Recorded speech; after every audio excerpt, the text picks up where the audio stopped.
Սիրով ողջունում եմ բոլորիդ եւ առաջարկում միասին կարկանդակներ թխել։ Սա տատիկիս բաղադրատոմսն է։ Մենք ուղղակի շատ էինք սիրում բոլոր թորներով, երբ հավաքվում էինք, տատիկն անպայման թխում էր։ Շատ հեշտ է, շատ պարզ, երևի ամենամատչելի ու արագ պատրաստվող տարբերակներից մեկն է։ Անպայման հետևեք եւ պատրաստեք։ Սկսեցինք, խմորիչը առանձին չենք հասունացնելու, քանի որ խմորը բավականին թեթև է, ճարպերն էլ շատ չեն։ Մեզ 500 մլ ջուր է հարկավոր 38-ից 40 աստիճան։ Ավելացնում եմ 1 ճաշի գդալ շաքարավազ։ Տեսեք, համարյա առանց բլրակի է։ 1 ճաշի գդալ խմորիչ, 11-ից 12 գրամ։ Սկսում ենք ավելացնել ալյուրը։ Մոտավորապես 600 գրամ ալյուր է պահանջվելու, հստակ կշռեմ եւ ձեզ համար կգրեմ տեսանյութի ներքևում, այնտեղ կլինի նաեւ ամբողջ մանրամասն բաղադրատոմսը։ Ալյուրի հետ նաեւ աղ կավելացնեմ 2 թեթև թեյի գդալ առանց բլրակի, տեսեք։ Այս խմորը ջրի փոխարեն նաև կաթով կարելի է պատրաստել կամ կեսը կաթ, կեսը ջուր։ Եվ կարող եք նաև օրինակ եփովի կրեմ օգտագործել, ինչպես պոնչիկների դեպքում երևանյան պոնչիկ կստացվի, բայց նման դեպքում ցանկալի է հենց միայն ջրով անել։ Ջրով խմորը մի քիչ ավելի ձգվող է եւ նման թույլ միջուկների հետ ավելի լավ է աշխատում, ավելի լավ է պահում ջրիկ միջուկը։ Կարող եք նաև պինդ պովիդլը օգտագործել, ելի հրաշալի կստացվի, բայց կարտոֆիլի եւ նման այլ պինդ միջուկների դեպքում կարող եք եւ ջրով եւ կաթով ինչպես կուզեք։ Իդեպի Մալիքում երևանյան պոնչիկների բաղադրատոմսը կա, դրանք դոնացների նման փքված չեն լինում իհարկե, երևի գիտեք, պոնչիկանոցի տարբերակով է, շատ բարակ ու նուրբ խմոր է, ներսում հրաշալի որակով կրեմ։ Հղումը կթողնեմ, անպայման անցեք, տեսեք, պատրաստեք։ Տեսնում եք ինչ տարբերակով եմ հիմա աշխատում, սա շատ հեշտ է ու արդյունավետ է նման խմորների դեպքում։ Պարտադիր չէ, բայց հարմար է։ Նման հունցելու եղանակով խմորը շատ ավելի հեշտ է հավաքվում, ամբողջական դառնում։ Մեր գործը մի քիչ ավելի հեշտանում է։ Եվ այսպես ուղիղ 650 գրամ ալյուր օգտագործեցի։ Կարող եք նաև այս տարբերակով, ինչպես բոլորս ենք սովորել ու հաճախ ենք անում։ Պարզապես այն տարբերակով, որ ձեզ առաջարկեցի, խմորը շատ լավ է հավաքվում ու ավելի քիչ ենք աշխատում։ Վերջ, 2-3 րոպե աշխատեցինք, հիմա արդեն բուսայուղն ենք սկսում ավելացնել։ Լավ հունցում ենք, նոր միայն ներմուծում ճարպերը։ Ավելացնում եմ 1.5-ից առավելագույնը 2 ճաշի գդալ բուսայուղ, երբեմն նույնիսկ դրանից պակաս, իսկ ինչու է դա շատ կարևոր, մանրամասն կպատմեմ ամենավերջում։ Տեսեք, քանի որ սկզբում դեպի տակ էի ծալում, հետո փոխում եմ աշխատանքի ձևը, սկսում եմ դեպի վերև ծալել։ Նման դեպքում խմորը շրջում եմ, որպեսզի այն ծալված մասը հայտնվի վերևում ու միշտ ծալվող մասը մի կողմից է պետք անել, որպեսզի մաքուր այն ուղիղ մասը միշտ մի կողմում մնա։ Եթե ներքևում է, ներքևում, եթե աշխատանքի ձևը փոխում եք, ապա շրջեք խմորը։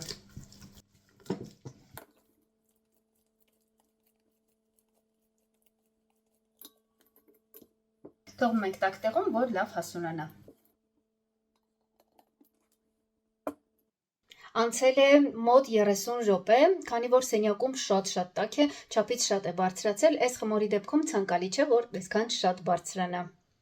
Գնդերը մոտավորապես 40-ից 45 գրամ են, եթե կշռելու եք։ Կարող եք ալյուր օգտագործել եւ հեշտացնել ձեր աշխատանքը ինչպես կուզեք, բայց հետո այդ ալյուրը բուսայուղի մեջ վառվելու է, ավելի լավ է, այս խմորը հնարավորություն է տալիս ուղղակի աշխատեք բուսայուղով։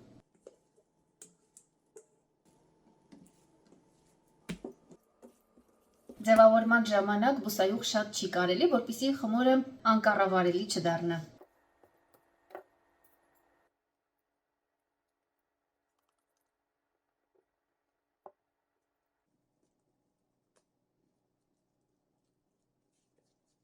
Նաև 2 75 գրամանոց դնդիկներ եմ պատրաստել, սրանցից բուլկիներ կպատրաստենք, այսինքն բուտերբրոդի համար, որպեսզի համոզվեք, թե որքան հաջող խմոր է նաև ջեռոցում թխելու համար։ Հենց գնդերը պատրաստեք վերջացնեք, դրա համար մոտավորապես 10 րոպե է պահանջվելու, գուցե մի քիչ էլ ավել։ Խմորը կհասցնի այդ ընթացքում հանգստանալ։ Առաջինից սկսած, սկսում ենք վերջնական միջուկով ձևավորումը։ Բայց հերթականությամբ սկսում ենք նրանցից, որը պատրաստել ենք, գնդել ենք առաջինը։ Միջուկի համար սովորական տարբերակով եմ պյուրեն պատրաստել, ոչ մեծ կտորներով մաքրված կարտոֆիլը դրել եմ սառը ջրով եփվելու, հենց եռացել է, ավելացրել եմ աղը ու եփել եմ մինչ լավ փափկել է։ Վերջում քամել եմ ամբողջ ջուրն ու բաց եմ թողել, որպեսզի ավելորդ հեղուկը գոլորշիանա, որից հետո ավելացրել եմ սոխառածը սազ ցանկությանը եւ ցանկացած համեմունք, որ այդ պահին ձեզ դուր կգա։ Ես բավականին շատ սոխառած եմ ավելացրել։ Ես որպես կանոն այս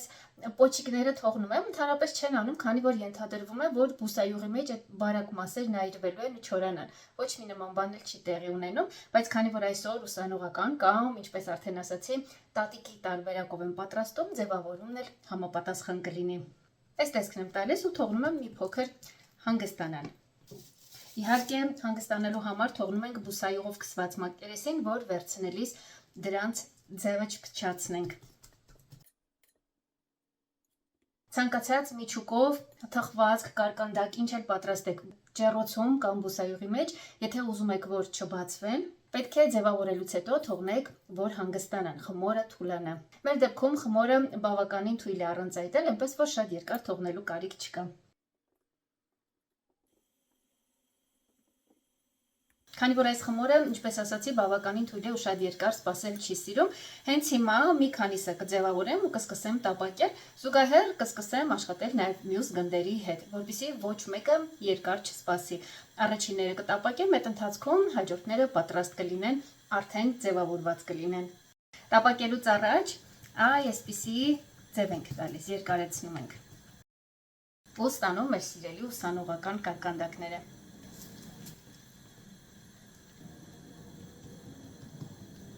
Կրակը չպետք է շատ բարձր լինի, հենց խմոր իջեցրիք ուշադիր եղեք առաջինների դեպքում, հենց տեսակ, որ բուսայուղը շատ ուժեղ է արձագանքում, թշոցը շատ բարձր է, նշանակում է պետք է կրակը իջեցնել, պետք է խմորն իջեցնելու ժամանակ բուսայուղը շատ ակտիվ չարձագանքի։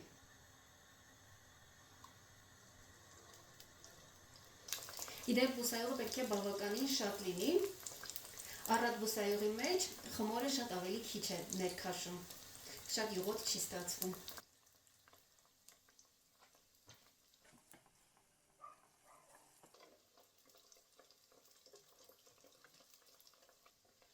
Բավականին հաճախ եմ շրջում, նույնիսկ եթե դեռ մի կողմը կարմրած չէ։ Քանի դեռ տապակվում են, շատ արագ չի լինում, այնպես որ հանգիստ կարելի է հասցնել։ Ես վազում եմ եւ շարունակում եմ մնացածը ձևավորել, ընթացքում չեմ մոռանում ուշադիր լինել։ Իդեպ վերջնական ձևավորելուց հետո արդեն միջուկով սեղանի վրա թողնում ենք կարով դեպի ներքև եւ բուսայուղի մեջ նույնպես իջեցնում ենք կարով դեպի ներքև։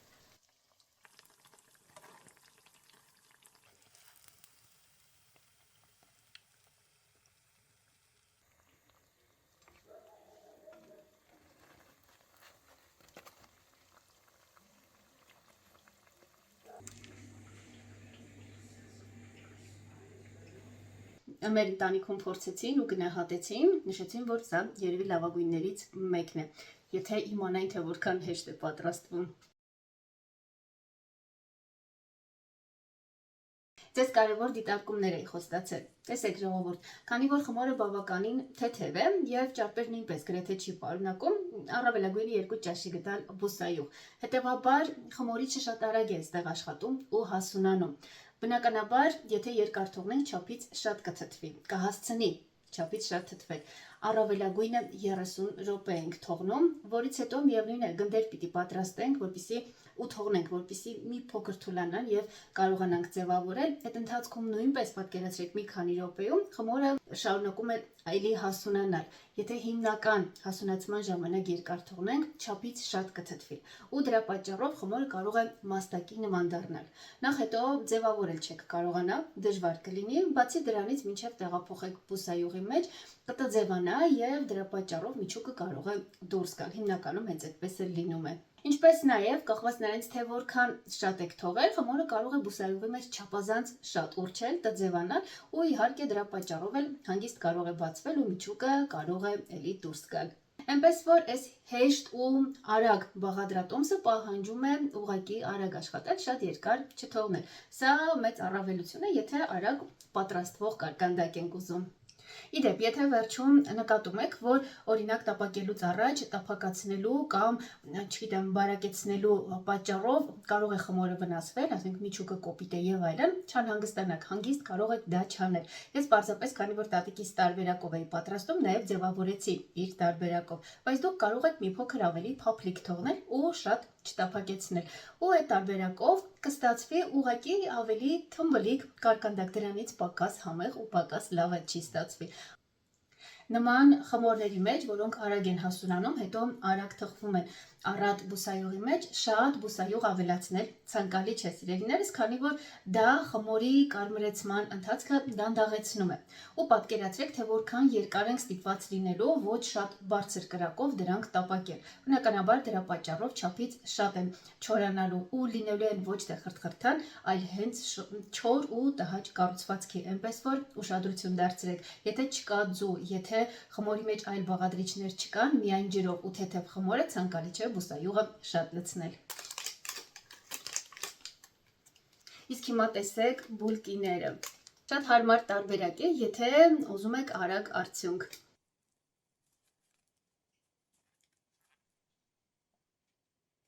Ու հա, ասեմ, որ շատ տաք վիճակում, հենց նոր թխված ժամանակ վրան անմիջապես սրբիչ եմ գցում եւ այդպես թողնում սառչելու։ Այս տարբերակով եղևը շատ փափուկ է ստացվում, գրեթե չեք նկատի։